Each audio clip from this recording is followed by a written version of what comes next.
All right, everybody. I've got a very exciting guest today, Rita Azevedo from Sana, now part of Workday. Rita has worked with us for quite a few years. I don't remember how many years. And she's one of the leaders in the Sana learning business. But Rita, why don't you introduce yourself to everybody and tell us a little bit about your background?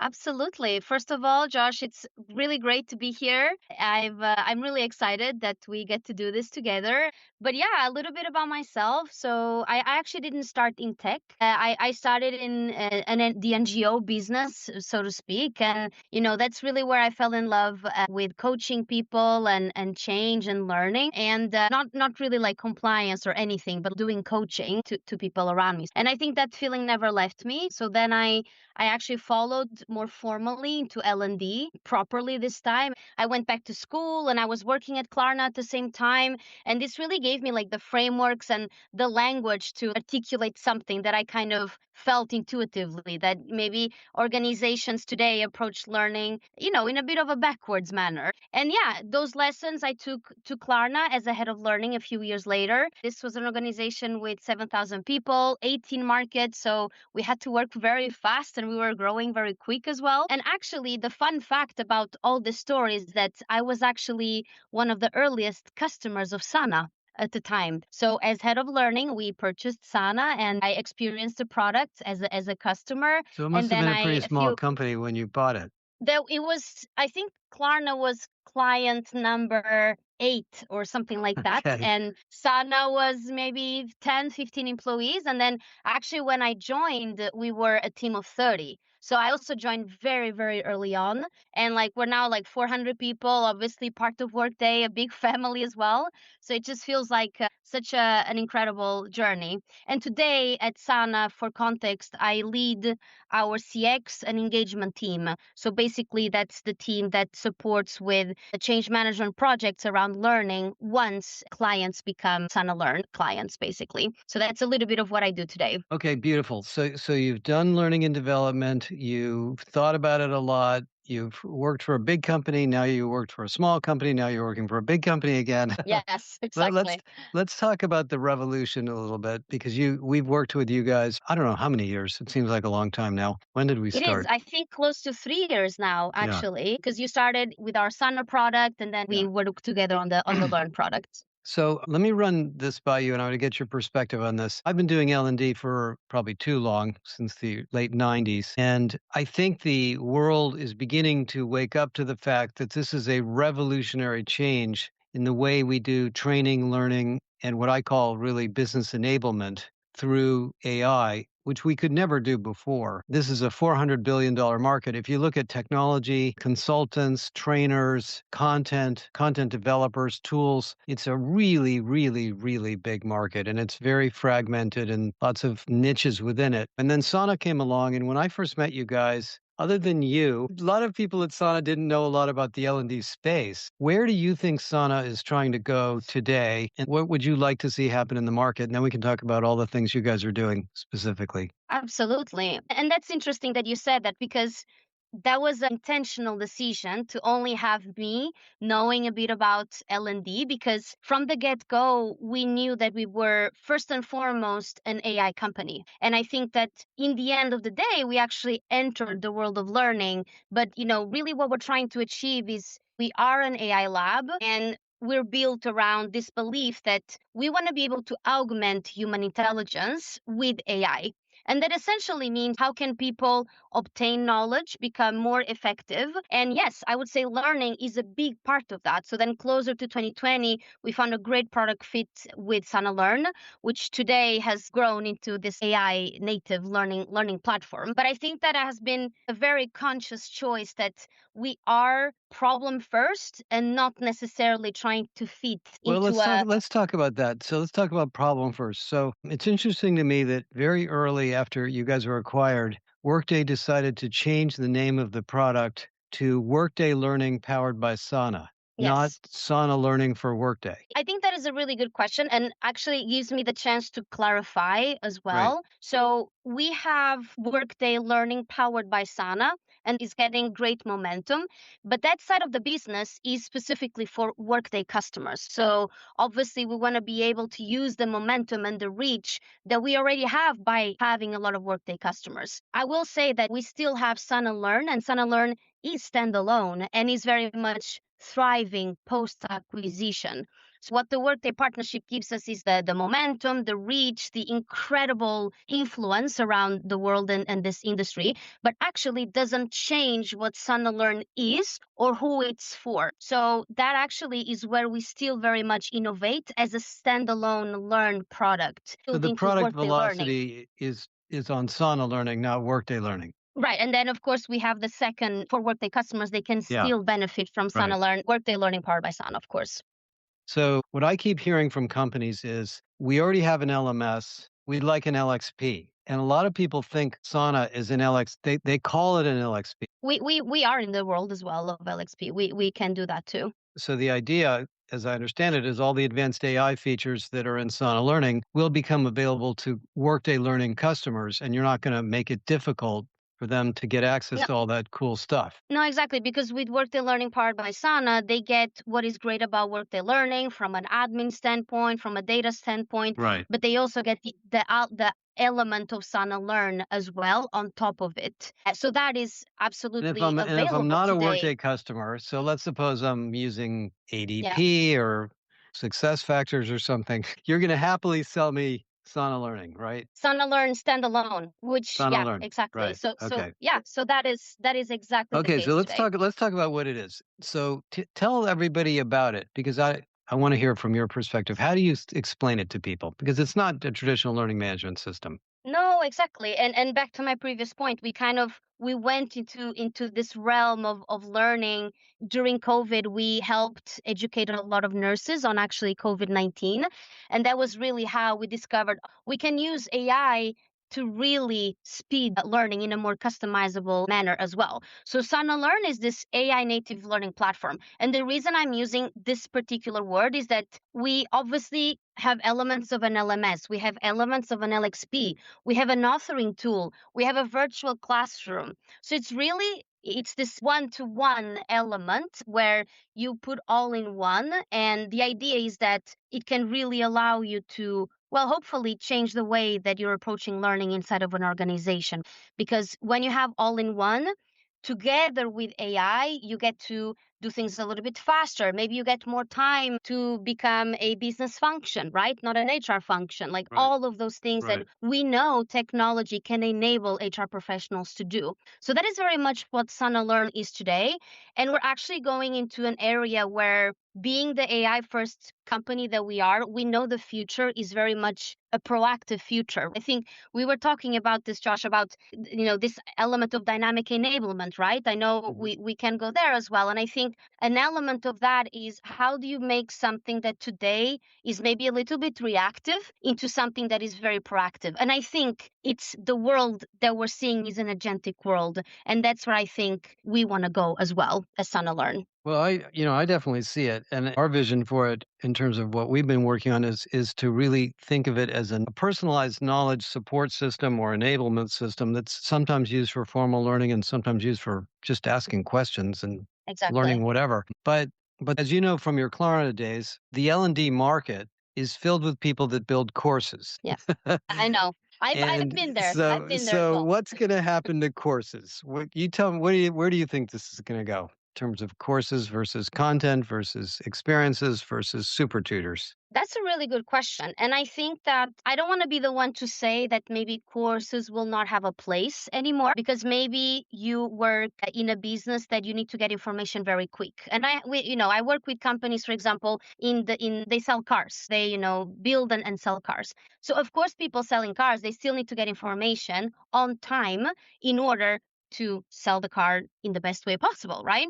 So for that, I still see a world where the structured element of a course can still play a role, What I think is changing today is that, and we used to, a few years ago, we used to talk about learning in the flow of work, maybe one size fits all of these kind of cliche words, right? That we used to say back in the days. But I think that today we finally can actually achieve that. And I think we can achieve that with agentic platforms, like platforms that can first and foremost enable you in a proactive manner. So it's like, well, I'm going to hire someone. My new joiner is coming into the company next week. What do I need to know in order to have the best possible onboarding versus maybe as a manager being in a 1 day training months before that, realistically speaking, I am never going to remember Let's again. let's So talk that's about the thing. let's talk about the car one for a minute. Yeah, It's a real customer, right? I think you guys have it is a Volvo real or customer. yeah. Yes. A Um, Polestar. Polestar, great. Yes. So I went in to buy a car a year or so ago, and the guy was clicking around looking for this, that, and the other thing, trying to figure out what to price everything. So traditionally, an L&D person would say, let's build a course, an overview of the car, pricing of the car, the features of the car, how to position the car, who's the competitors for the car, and then for the sales manager, how to manage your inventory, how to manage your team. So there would be all these courses. In the sauna world, what does Polestar do? Did they do the same thing or It's- did they start in Yeah. a different way? So actually, what's interesting about Polestar specifically is actually that their L&D function doesn't sit in HR. They actually sit under customer experience, and that's why they focus a Aha, lot that's a on. big Yeah, part of this. that's a big part of this, exactly, because like this tells you what you need to know, right? How they prioritize things. They truly care about, I want to leave a luxury experience to everyone buying a Polestar car. And that means that before Sana, to your point previously, they still had courses. I think there's a really fun story about this because they really struggled with speed. So for example, a Polestar car, actually they have a lot of updates in their apps. Like it's a very modern type of vehicle, so they were constantly rolling out models and updates to especially the software element of the car. And usually what was happening is that things were so slow that a salesperson would get to know about the updates from clients that would come to visit the establishment, where today things became 200 like faster with the help of the AI first creation and all of that. But I think today what happens is that, sure, there are things that definitely the L&D team sitting in CX has to push to the employees. This is still the form of the So course. in the case of However, let me question on that yeah, just real quick. On Polestar, so the people in CX are L&D people? Or they are they're L&D still people. L&D people. They have instructional design backgrounds. Okay. They have a lot of instructional designers. Yeah, absolutely. They are still L&D people sitting in CX. But today, a salesperson will interact with learning in a structured manner because there are things you definitely need to know about the new Polestar model. But then they go into the system and they want to sell more. So then they go proactively and they interact with simulations about, maybe they get to interact with the AI about a very difficult client. They actually use our search as well. So at any point in time, they proactively get that, like, okay, I want to know about this one detail. I don't want to do the course, right? It's a 40-minute experience, but I want to know this one thing. I'm going to go and find that. So I think it's a much more customizable experience, both from like micro learning point of view, but also just genuinely finding information in a world that is very, very fast. And I think where we want to go is where they don't even need to come to Sana. We know that maybe they are struggling with their quota attainment. So we know that Sana is going to be able to proactively support them with that. So that's really where we want to go now, Right. to this, Absolutely. this ecosystem of proactivity. Okay, so a couple big things here. So first of all, the L&D people move out of HR and they go into the Right. business, which I think is huge. So this is what's going to happen to corporate L&D is they're going to get disintegrated into business groups, which is great. Yeah.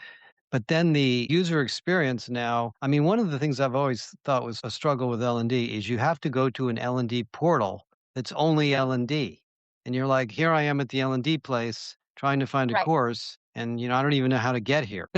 So what happens to Yeah. user experience at Polestar? Is Sana learning embedded into the CRM thing they use with clients or how do they get to it? Yeah, there are ways to integrate so that the system knows you very well and allows you to get that. But today you still can go to Sana proactively. But then I think we're focusing on micro experiences rather than a one size fits all type of experience. So they can still go and say, I know that the thing that I struggle the most with is how to explain the software part. I'm very good at the hardware part, but not in the software part.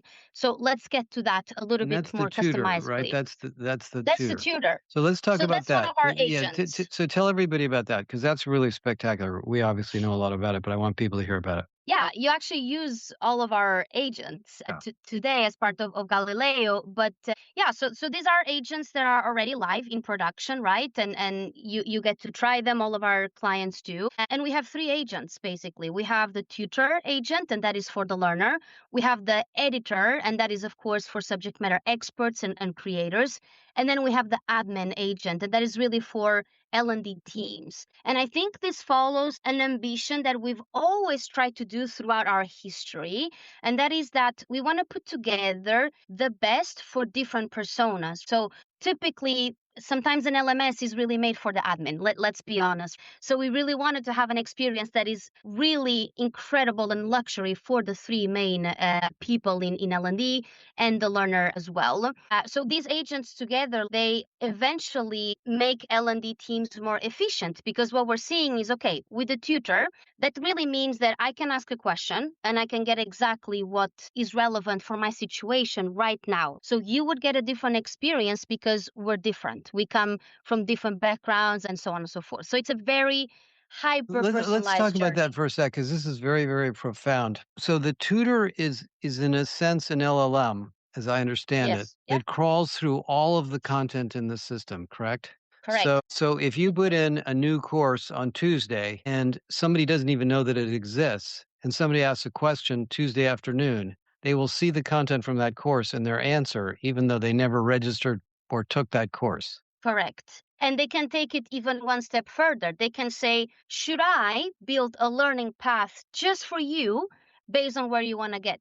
And that is really where, for me, I get a bit flabbergasted because it actually, this is the first time I'm seeing that content can come, sure, from the L&D people, from SMEs, but also from the AI proactively and only for you. And I think that is really incredible. But yeah, that is a tutor in a nutshell. So very customizable, and essentially it's really about performance, not content, Right. essentially. Yeah. So Yeah. what has been your experience? We've been through this obviously in our company and with a number of clients, but you've talked to a lot of companies. How quickly do the L&D people understand this new paradigm and Mm. what changes in the L&D operations? That's a really good question. And I think that that's my team. So we do that on a daily basis. And I think that buying a system is buying a vision, I think. And I think buying something is a very emotional experience that you go through. Like you, hopefully you like what you see, but you also like the people as well. So I think the partnership element is really important. What we try to do is look, we're giving you a Ferrari, and sorry, I really like Formula One. So we're giving you a Ferrari, but we're going to help you to use that Ferrari as a Ferrari, as it's meant to be used. But I do want to say that sometimes these visions, these change management projects, they can take 6 months because maybe the recipe is just there and the organization is in the right moment to do it. It has the right people, the content, everything.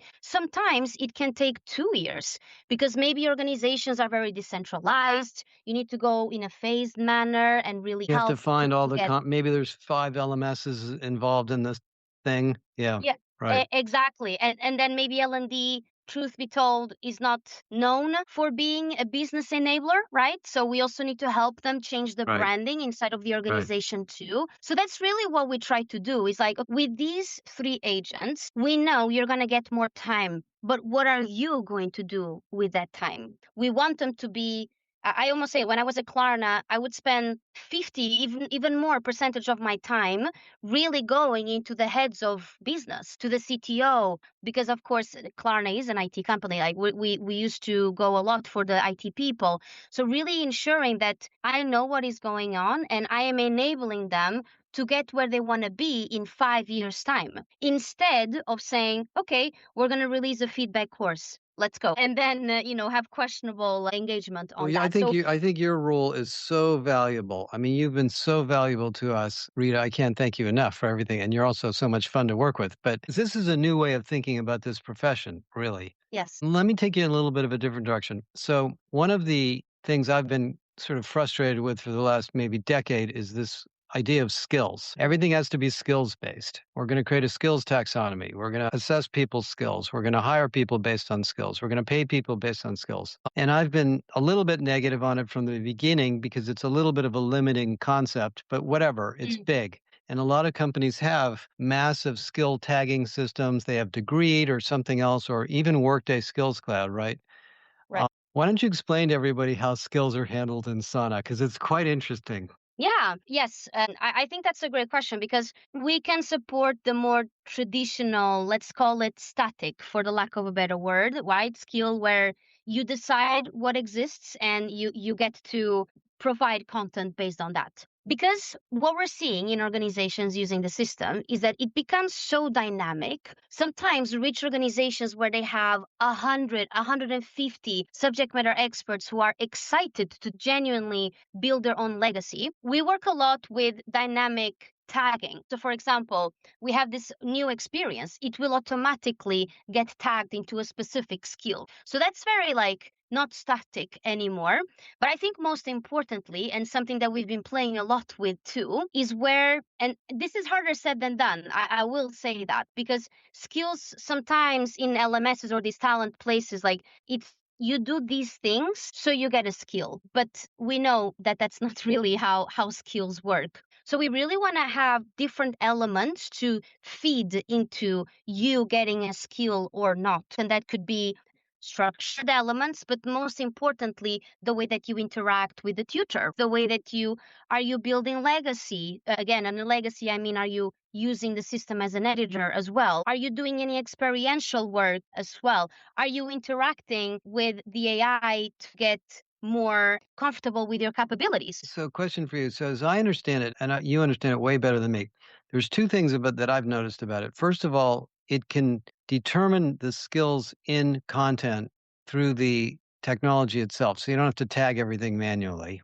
But the Exactly. second thing is, Yes. I believe it figures out what skills it thinks you have from your interactions. Is that correct? Does it try Yes. to, So it could because you say get rated, the way it seems to work in Galileo is you get rated for your skills automatically. you do. And it could say, okay, yeah, exactly. So, Rita, it seems to me you are intermediate in communication, for example. It will try to do that as well. But I will say, like, it works the best if you use the system more and more and more. It's all Yeah, the about the more you content use that it. you put in as well, And of then course. as a result of that, the L&D team can look at the trending skills up, down, sideways, whatever, or new Hmm. skills that are being created and decide if they need more content in different areas. And usually that's the case because, again, the L&D team cannot see everything these days. Let me I throw think, another whole angle here that I think is really significant. Early in my days doing e-learning, way back, we had this issue that it was very hard for a subject matter expert to author content because you had to learn some fancy tool and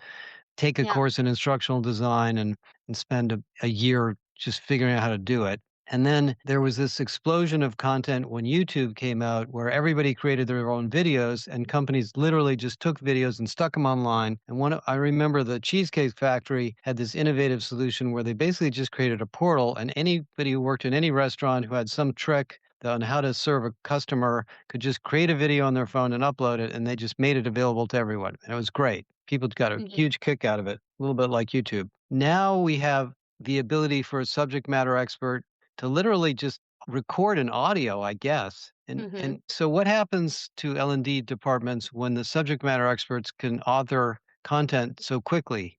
How do you manage that? Tell people about that because this is a big new feature that most L&D people probably don't Right. even think about enough. No, no, they don't. And I usually, even to the partners that I work with, you being one of them, is that sometimes we're making the assumption that because something is available to someone, they are going to use it. And I think this is where the L&D profession goes towards is who is the best at what, right? Are they willing to also share that as well? And how are we going to make these experiences delightful for the people that want to use them, and also like, do they want to consume them? So I think we are no longer, and I'm speaking as an L&D professional, we're no longer going to just create, or probably not create that much anymore. But what we're going to do is bring people together, is ensure that the best people out there are sharing what they need, is to ensure that the people also get what they need when they need it, and that we are communicating in a way that ultimately is driving the organization forward. Because I think L&D for me is really enabling the business to go forward, and also getting people to want to learn as well. How And do that's what you we've seen. Well, there's actually an interesting question that in my mind.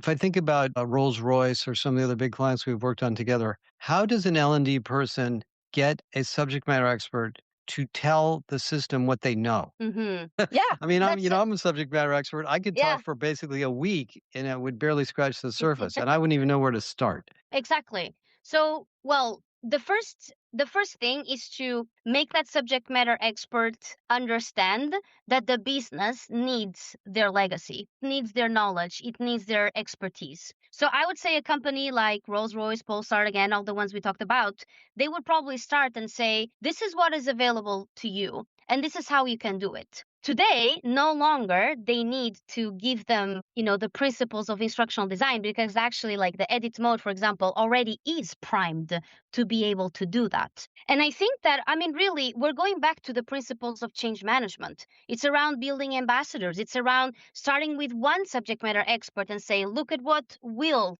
did in the IT department. You can also do that, and then continuing to really enable that. But Yeah, in the past, there have been tools that do this in the past in the more traditional manner. And what we used to happen, I remember interviewing a lot of companies where they would turn the tool over to the subject matter experts, and then they would generate a bunch of stuff that was just kind of no good. right. Right. And And then now they we would no have to edit longer, it. yeah. And no longer, I had to do that at Klarna because I deeply believed in this concept of decentralization of content. We had a lot of SMEs. I had to do a lot of, patchwork afterwards. Today, actually, you no longer need to do that in 70% of the cases, because what you get by uploading the documents you have, the videos, again, audios, whatever you have, will already give you a pretty good experience from the get-go. But then maybe what the L&D person can come and say is that, well, maybe we can have a simulation here. Maybe there's a better way to explain this. So you can pretty much, I know this is true, but I want people to hear it. You can pretty much upload a subject matter expert's hard Yeah. disk, Yes. and Yes. all of a sudden And you've got everything that this person has been doing and knows in a sense. Or you can do an edits mode. interview, or you can do a podcast with them, or whatever. Or you could just Yes. have a big meeting and just record it. Exactly. And then to your previous question, just to, sort of close that as well, is that then what do? We want to ensure that the experience of launching that and making that available, that has to be delightful. People need to be aware that is available and what it is up for them. Like, what are the three things that it can help them with? And then, of course, hopefully measure the ROI of it, which, to be honest, like we really didn't have time before to do that. We had a lot of data, Right. but we couldn't really work with No, it. So you made then a very good point. It's funny. It's funny. You would think that when the system's really smart, people would know how to use it. They don't know what questions to ask. no, There is no, a need to almost prompt people on how to prompt it. It precisely. sits I, there. I use Claude on a daily basis, and sometimes it's about me also being able to ask the right questions as well. So that is something that I don't think will go away for the time being, at least. Well, let me ask you a bigger workday and market question. I have a hypothesis. I've never tried to do the math yet, but to some degree, I have a pretty good sense of it. If you think about, I think Workday has 15 or 16 or 17,000 customers. And then there's obviously thousands of other companies, and they all have to do training. I mean, every company in the world of any Mhm. size has to do training. They either do it well or they don't, but they have to do it. And when Sana was acquired by Workday, I noticed that most of the communications from Workday ignored learning. It was all about agents. I have a feeling that the learning revenue opportunity for you guys is bigger than the agent opportunity. What's your reaction to that as the learning person? I'm biased, so I will agree. No, This is a And I tough don't one mean to be because negative on the other no, I side, know. but I think people underestimate how big this is. Yes, that is true. I think I see a world, and I'm being very visionary right now. And you actually, with Galileo, you are already living that today with the partnership with us. And that is a world that you probably need both, right? You probably need to access company knowledge, and we know that's usually a mess. You probably need to automate some repetitive work, even as an L&D professional. It doesn't matter which professional you are. And you need agents to do that. I think that the learning aspect, we're trying to go into the agentic world as well with the three agents that we have right now. So I think that you probably need that unstructured element of the agent with the other platform, but you probably will need the structured one as well. So I don't think it's necessarily a zero sum game. Actually, I think that we will grow because the UI Well, for even work is changing it as is. well. And, obviously there's a new paradigm here on how you use it and how you build the content and all that. But there's a huge legacy of existing training. I mean, it's But billions and probably trillions if you add it all up of stuff. uh, PowerPoints, videos, whatever. and we're assuming that organizations will immediately make that shift. They won't. I mean, Right. let's talk about the Squirm technology. We all say it's very old and all, but actually a lot of companies I work with, they still build Squirms every day. So it's not like things are moving that quick as we think they are. So you will have that transition period. But I do see a world where you have many agents in the same way that in the 2000s you had apps. I think agents will be the new apps, and you'll have agents for different things. So I think really that is the future where you're maximizing for the productivity in very different realms. So I Right. don't think they're competing. I think they're actually complementing each other. I make a comment that I'd love your thoughts on. The ability to take your legacy content and move it into Sana is way easier than you think. It I is mean, it took us 5 months to move everything we have. 700 plus Yeah. courses that you And had. we're a very small company. So for those people listening, even if you have a big mess in your company now and you decide you might want to do this over a multi-year period, it's probably going to go a lot faster than you realize. Is that correct? That is correct. And that's what we're seeing, right? And that's why I love the art of managing change so much, because the first time you put a course in their inboxes or whatever, they are like, oh my God, like this is possible. I can do things in a different way. So actually, even like to your point, like if you have a lot of squirms, you can even upload a squirm and that will create a different type of course, actually. So you can even bring the old It into sort the of new. unlocks the SCORM It does. the chains It of does. SCORM. Yeah, just because we know the reality is not as visionary as sometimes we have to really cater for the whole world. Okay, Rita. Well, I could talk to you for hours. Let me just give you a little close here.